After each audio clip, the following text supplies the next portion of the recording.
السلام علیکم۔ میرا نام طاہر عباس ہے اور میرا رینک انسپیکٹر لیگل کا ہے۔ آج جو ہم ٹاپک ڈسکس کر رہے ہیں وہ حدود لاز میں امتناع منشیات کا ہے۔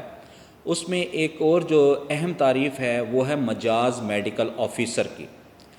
مجاز میڈیکل آفیسر سے مراد ایسا میڈیکل آفیسر ہے جس سے صوبائی حکومت نے اس بارے میں اختیار دیا ہے۔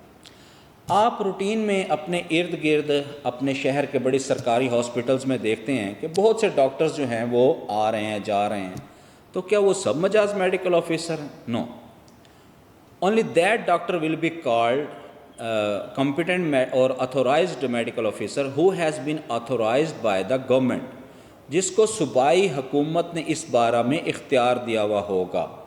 اور عام طور پہ ایسا اختیار جو ہے وہ اس آفس کے اس ہاسپٹل کے سپرنٹینڈنٹ کے پاس ہوتا ہے، میڈیکل، جس کو ہم ایم ایس کہتے ہیں، میڈیکل سپرنٹینڈنٹ۔ عام طور پر اس کو اتھورائزڈ میڈیکل آفیسر کہا جاتا ہے اور اسی کے پاس یہ اختیار ہوتا ہے۔ ویسے یہ صوبائی حکومت کا اختیار ہے، وہ جس بھی ڈاکٹر کو دے دے یہ اختیار، اسی کو اتھورائزڈ میڈیکل آفیسر کہا جائے گا۔